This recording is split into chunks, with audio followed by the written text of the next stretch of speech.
Hello and welcome back to Misrepresented. I'm your host, Lisa Opie, and today I'm so excited to introduce this week's guest, Maurah Ruiz, who is a professional model and your current Miss Global Mexico. Hi, Maurah. Hello. I'm so excited you're here. I feel like we have so much catching up to do. So much. Of course. Before we get started, I do want to shout out PinkApple Dresses because I love this dress. Thank you. I love it too. Yes. It's great fabric, amazing quality. Amazing. And you look so snatched. Thank you. Yes. Okay, so you are going to Cambodia and Vietnam, right?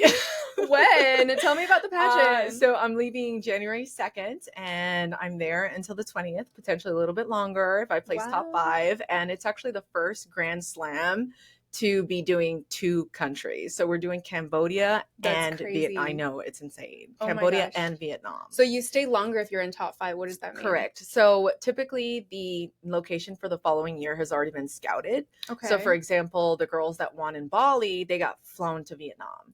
So they did, a few days of press tours, filming. It's basically just promo for the next year. So basically if you make top 5, you kind of win. Yeah. you get a big prize packet. Yes, you win. I mean, obviously the main winner gets a little bit more and a little bit more, trips and attention, but really Miss Global takes care of all of their queens. Oh my gosh. Yeah. So that's the goal, definitely. Okay. So tell me about getting to being Miss Global Mexico, because you just told me before we started this podcast that you were not fluent in Spanish originally. So you had to learn Spanish. It's so embarrassing. Oh my gosh. Yeah. So I'm actually half Mexican and I'm half Colombian. Oh, love that combo. So pretty. Everyone hears it and they're like, it's spicy. Yeah. But so essentially with Miss Global, you can represent the country whether you have ancestry or whether you live in the country. Okay. So I was approached with the opportunity to represent Colombia.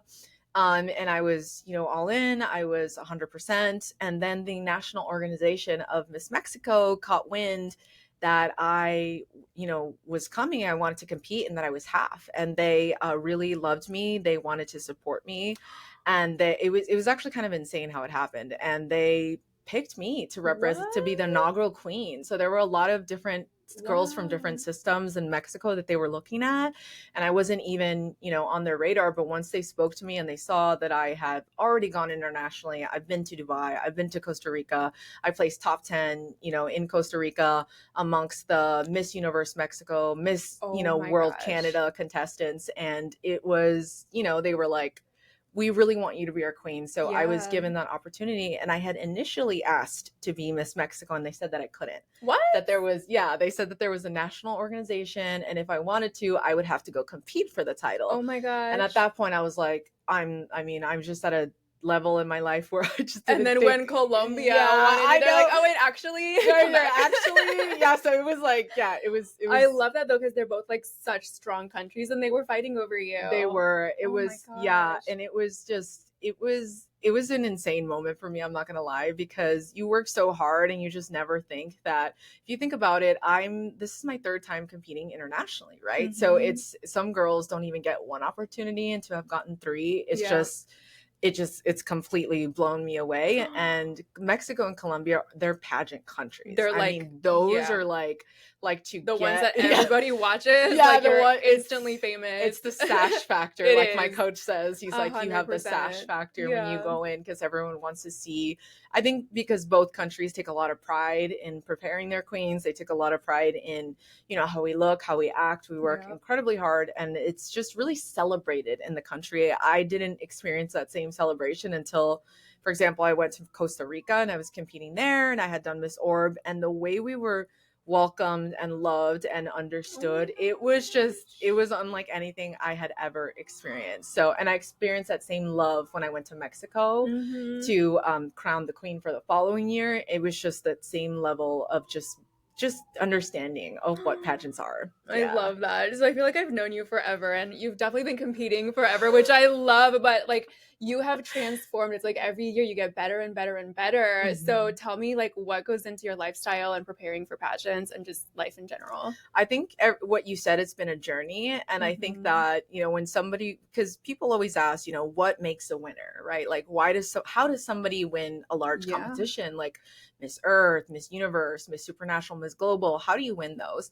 And my answer is always lightning strikes, right? It's that perfect mix of you having been prepared, having worked, having trained, and then lightning strikes. You have the love right that. dress Oh at my the right gosh. time with the right judges, and you just Yes. win. Because honestly, we used to say this in Texas, different day, different judges, different decision.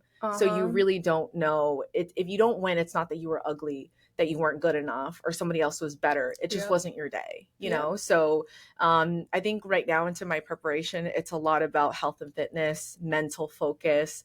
It's about representing Mexico to the best of my ability. I actually lived there for 4 months, and I was immersed in the culture and learning more about just how I can be the best representative for Mexico that they've ever had. Mexico has never hit top 18 ever at Miss Global. What? Ever. So and it's such a pageant country, so I'm kind of shocked. Yeah, it's a little bit shocking. I mean, we are incredible in other systems, but this one we just haven't found the right directorship, the right type of girl to send.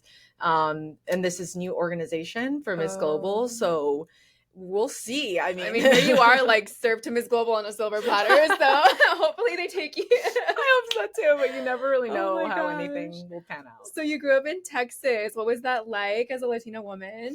Well, so I grew up in El Paso, which is predominantly Hispanic. It's like my high school was like 98% Hispanic, something crazy like that. So I grew up very sheltered. I definitely grew up very Mexican. It was a very Mexican American community. And it was honestly a beautiful life. It was like very small town. It was like a ranch. Like you could literally say, hey, I'm late. Like if you were late to high school, sorry, there was a tractor in front of me, and it would literally be a legitimate excuse. They'd be like, was probably like Joe down the street. Like, they knew exactly which tractor. They're like, yep, they were plowing the fields this morning. Like that's the life that I kind of, grew up in. I'm like getting like flashbacks from like Napoleon Dynamite, like that kind of neighborhood. I actually loved that movie and identified with that a lot. So yeah, pretty much like that. Okay.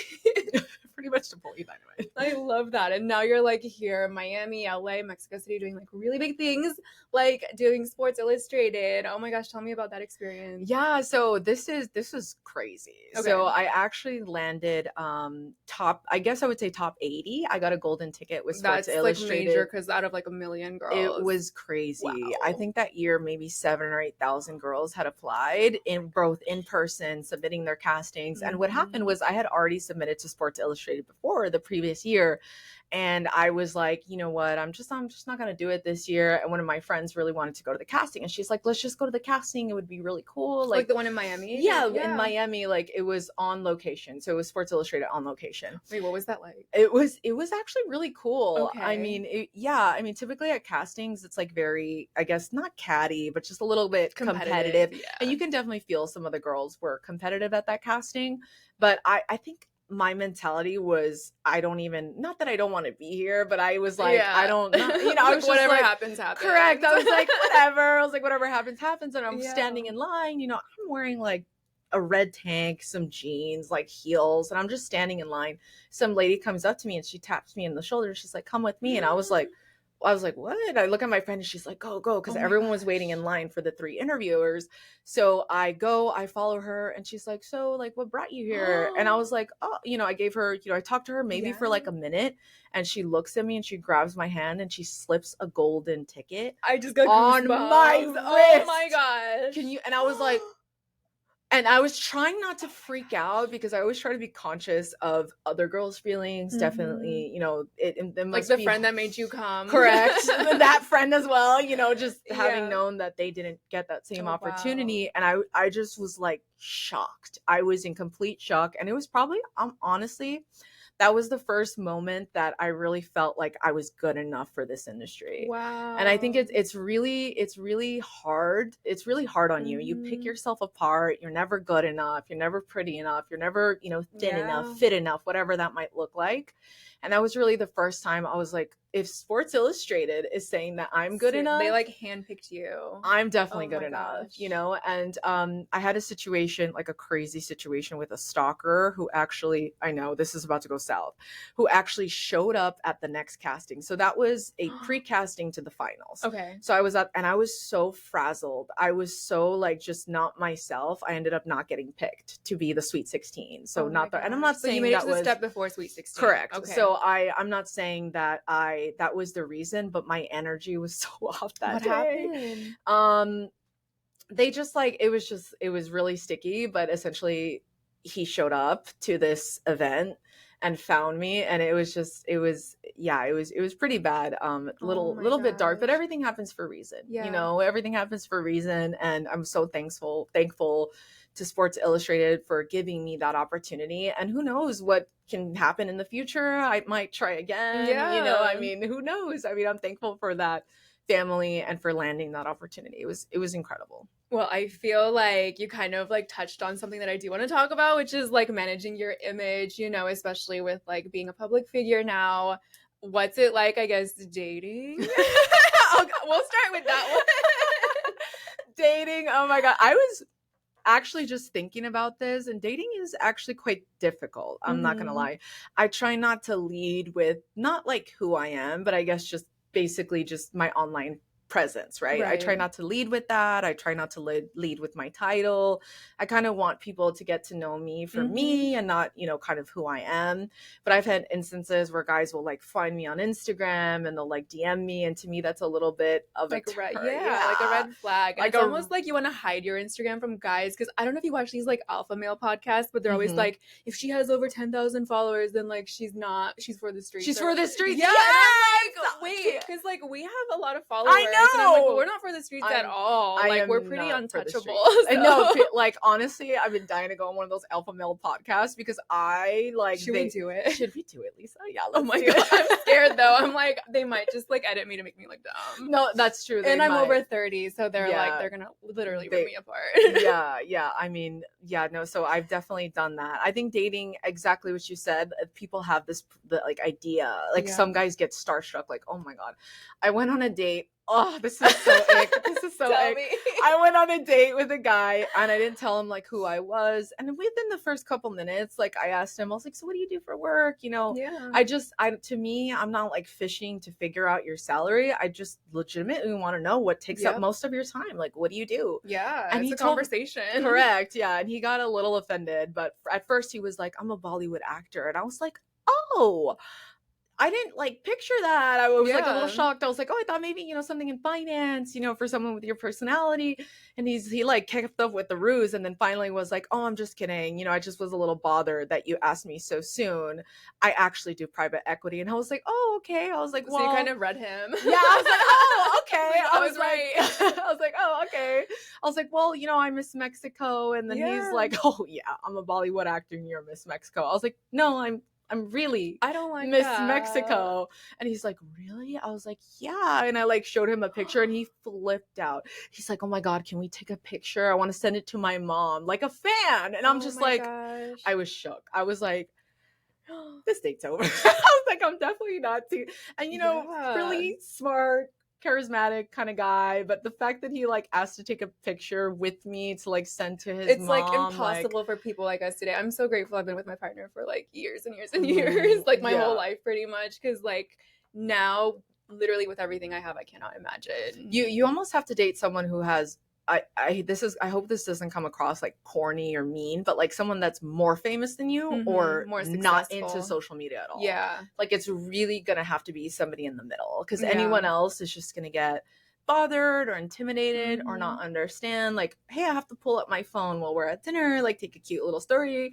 because I have to keep my fans. Or like, can you take a picture of my outfit because I'm getting paid to wear it? Yeah, this is how I paid the bills. Like, please take a picture of me. You know, it's like one of those things where you have to be with someone who understands that it's a persona and it's an image that you have to, you know, curate and work on consciously, or someone who's just like, I support you, but I don't do social media at all. And that's totally fine too. Like anyone in between that really just doesn't get it or thinks that it's superficial, it's like, it's just not going to work. And I think you're a lot like me, where like we're a different person on social media and like we get judged on that, but in real life we're completely different. Like I'll be in sweatpants, a bonnet, I will put on my outfit for 5 seconds to take a picture and then I'm like, it's done. The lashes are off. Like, no, we're exactly the same way. So like people don't understand like that it's truly is like a persona. I see it as a business, you know, I see it as a way to connect with brands, to make money, to, you know, have access to great events, to, spread my message, to meet Mhm. people. It's not necessarily who I am. Like my Yep. Instagram would be like, I don't know, a picture of my pancakes that I really liked. Like, I really don't know what that would look like, but it wouldn't be the curated, kind of feed that I have. 100%. So social media is like a little bit fake, I feel like, Yeah. but you know what? We live for it. Yeah. So tell me about your work with Little Lighthouse Foundation. Yeah, so actually it's something that is really close to my heart, and I've been doing for several years. And the reason why it's so important to me is because I was an underserved youth. So I grew up in poverty, and it is really important for me to give back because I remember what that was like. I remember, walking to the firehouse to get a toy because my family couldn't afford one that year, Wow. and remembering the volunteers just like being so nice to me and smiling and playing with me and letting me pick any toy that I wanted. It just was the highlight of Christmas, Oh my for me. gosh.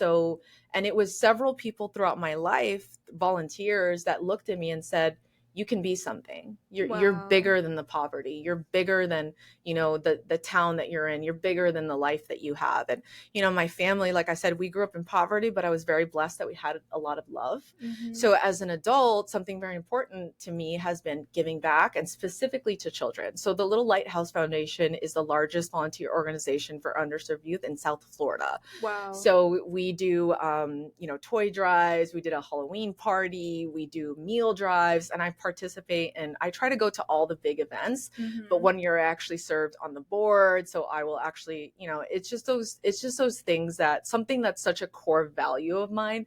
I don't see myself ever not working very hard to support underserved kids.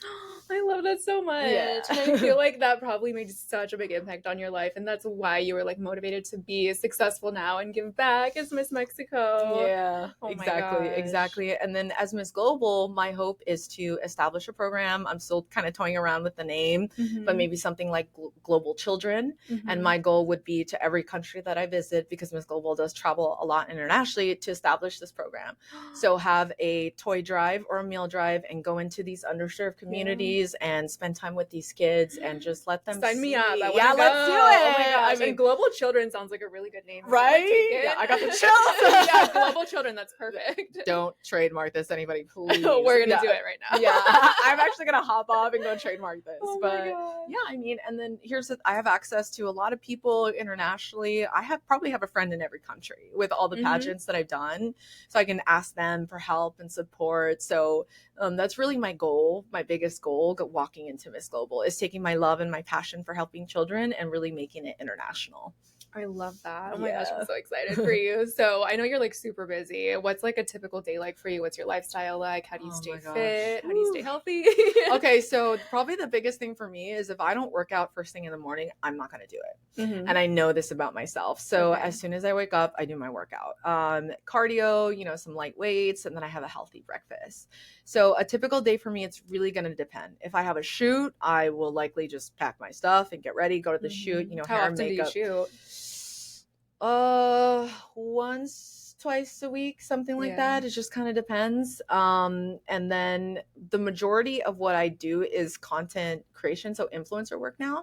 Like what you did today. That picture was everything, by the way. Yeah, so I'll pack up my stuff. Sometimes I'll take my friend with me and we'll go scout locations. We'll take a picture, then I go back, I edit it, I post it, and then, I contact the brand. Hey, I did this, then make sure that everything is correct. Wow. Typically when I get home at night, I tend to be more inspired. So I tend to like to work at night. So this is when I'm thinking up ideas to expand my social media marketing agency. I'll check out my clients' social media.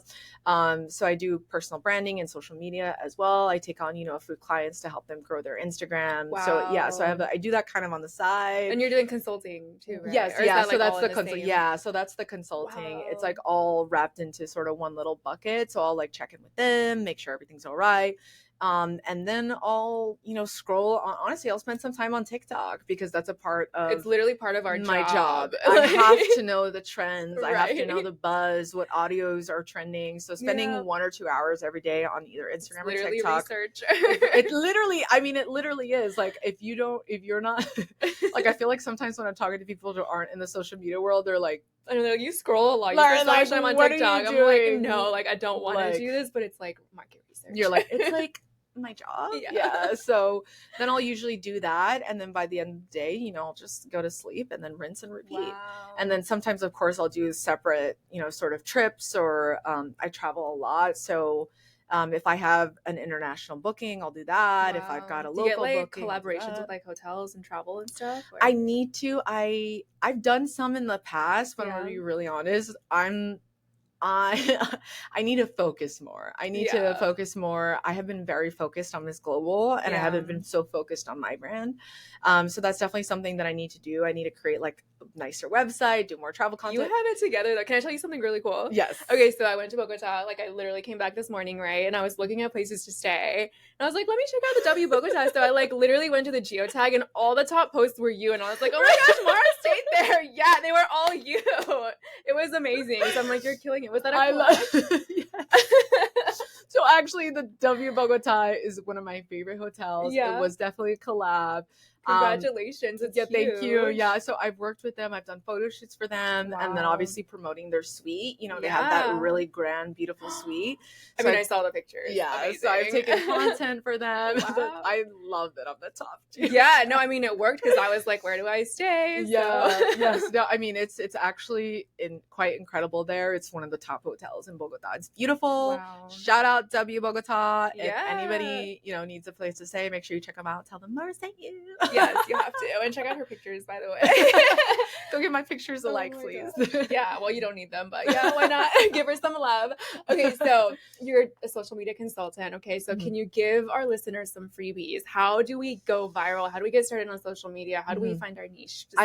Anything. I think the biggest thing is you have to create a mood board, right? You have to reverse sort of engineer how you want your brand to look. So where I always start with my client, typically they're clueless. They're like, look, I just know that I need to grow for my business or for myself. How do I do that? And typically what I tell them is like, well, who do you want to be like? Right. So I have them send me about 3 Instagrams, and then we dissect what they do. And I'm like, okay, you're posting this type of content. This is what they're posting. So I talk about the color scheme that we want for their Instagram, the highlight branding that we want, and then I pick different buckets. So for example, I have a tech executive that is one of my clients, and in his buckets is family, it's travel, it is cars. He loves exotic cars, and we stick within those buckets. So if something doesn't fall into that for his branding, we just won't post it. Wow. So that has really helped me and helped them. And the goal, and at the beginning, I really handhold them. I'll take the photos myself. I will organize photo shoots. But the goal is for them to be self-sufficient and sort of get that aesthetic eye.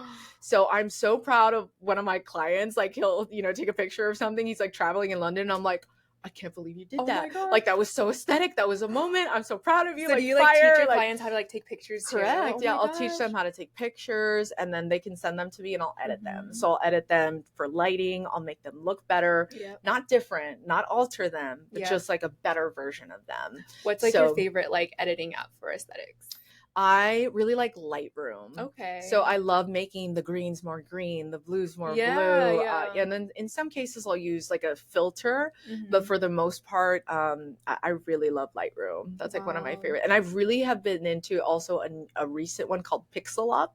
Okay. So this one is new. There's some AI in there, but I don't use it for the AI. I use it for the JPEG resolution. So if your client sends you a photo, my client sends me a photo and it's just bad quality, I put it into Pixel Up and bam.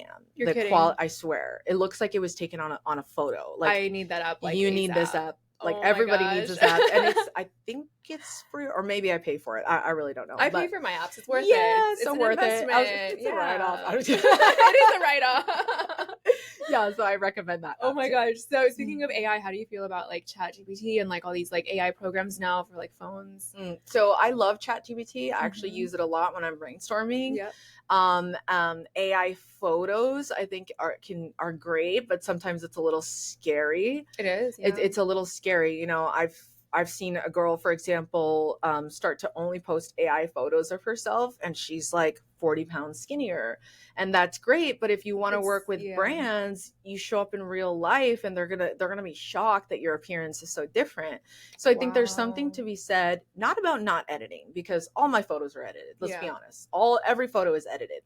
but presenting an image that is very close to what you look like in real life, because the worst is when you arrive to an event and you look nothing like it. And it happens all the time. And I'm like, who is that? And they're like, that's this person. I'm like, no, that's not. Like what? Like it's like shocking.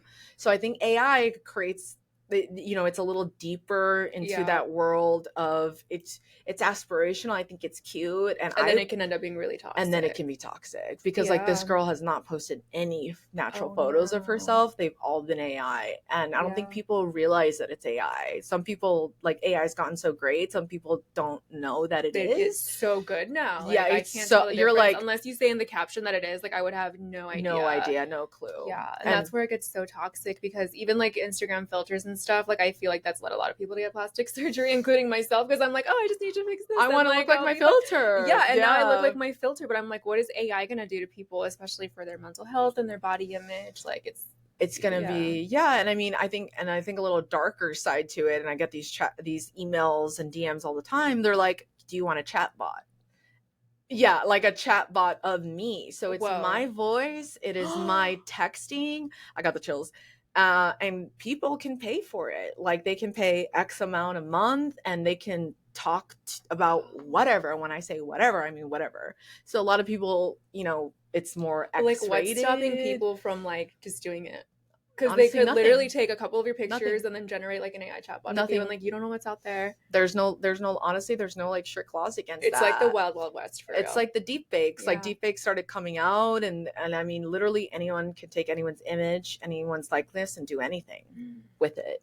I mean, I'm sure that there's some protection, but once something goes viral on the internet, it's done. It not only is it done, but how do you chase down the person that did it if they're in another country? So it's just like, you just kind of have to hope that it doesn't happen to you. And if it does, you're like, well, I guess any PR is good PR. I mean, I don't know how you would handle something like that. No, it's really scary. Like, it's scary. Literally, when I had my AI glamour cover come out at the same time. That was so cool. I loved it. I had so much fun. It was like incredible. The cheapest, fastest, easiest photo shoot I've ever had in my life. But I had a friend that had AI nudes like leaked. It was a video of him like naked, but it was all AI, and it was so obviously fake with the fact that they were like circulating it, and he was like a pretty well-known person. So I'm like, wow. So I was talking about that a lot, because I'm like, this can be fun, but also very dangerous. It's horrifying. Yeah. It really is. And then when do our laws catch up, right? Yep. Like, when does our government realize that that's potentially going to be something that, I mean, because you could grab the president of the United States and do something,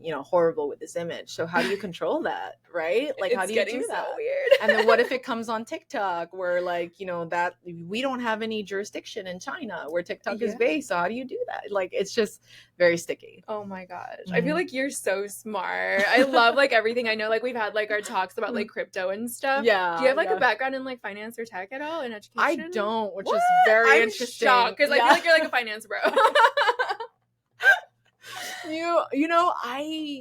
I have a very high IQ. It's I don't think I've ever said this in person, but it's a genius IQ. Really? What is it? I don't want to say it. You have to say it. No, I don't want to say it. I'm embarrassed. I can't. But it's considered genius. Really? Anyway, I was tested when I was very young, so I don't know what that would be like if I were to get tested as an adult. But I can understand very complex subjects very quickly, and also present it in a way to people that they can understand. My mom was a teacher, so I mean, I think that's part of it. I know a little bit of something of a lot of stuff. No, you're like so brilliant. Thank you. We'll be in the hair and makeup chair coming up with like business ideas, and you're like, okay, this is how we execute it. We need to do this and this and this. And I'm like, where is this coming from? She's so smart. Thank you so much. No, I think that's our favorite thing to do, is like talk business. Like, we're like serial entrepreneurs. Like, literally. I'm like itching. I'm like, okay, I need Miss Go to be over with. So I can do like my next little thing, my next little venture. I love that. So tell me, like, what else do you do? I know you had like multiple businesses, right? Yeah, so I do a lot of different things, but my main buckets are modeling, influencer, and then my social media. Okay. One of my things that I want to do next year is launch an influencer school, which would really be about teaching people how to be an influencer, right? How to make money, how to send an email, how to work with brands. Like, no one's really doing this in a great way. Yeah. And obviously I would love to have influencer guests such as yourself come on and speak at the school. 100%. Like, you can use our space. Yeah, and this can be the school. Period. This Well, and classroom is right there. period. And people would be, they would like, we're like, stars to them because they want to be like us. So they're like, they would love to learn from us. And I think about this younger generation who, there was a stat that came out. I'm going to butcher it. I don't know how much, what that real percentage is, but it was very high. It was something like 50% of kids want to say that they want to be an influencer. So I think like that's a career. Yeah, but there's no support for them, right? Like, how do they learn how to draft an email? Like, I know how to do that because I went to college. Yeah, I know how to pitch. How does marketing actually work? How do you market your analytics? Yeah. How do you do a media kit? How do you do all this, right? There's so much that people don't know that it's taken me years to kind of learn and get to this point. So I think I'm at a really great place where I can teach other people. So we've been on social media since like 2013, right? Like since Instagram was invented, since MySpace, like the daddy of all social media was around. So we had to like learn everything as it was like thrown at us, and I wish we had someone like you to teach us how to do this. So I think that's really amazing. I wish I had a coach that told me immediately when reels were taking off, like, hey, reels are taking off, you need to be doing just reels. Do videos. Like we're moving to video content, do that now. And I didn't have anybody, so I wonder what that would have looked like if I would have had support. Exactly what you said. Are you jumping on Threads? I tried, and I think I'm at 10K or something. Me too, and I haven't posted anything. Yeah, I'm like, where are these people coming from? Too. They come from Instagram. Okay, cool. Which is cool. Yeah. But I haven't really gotten into it. I just love video and I love photos. Me too. I'm like a visual person, and it inspires me. I love the creativity, but I've seen a lot of like really good rants on Threads because they'll show me like a preview on my Instagram, and I'm like, ooh, this is juicy, and I'll kind of like, I'll have like a deep dive on Threads. Yeah. I used to use Threads.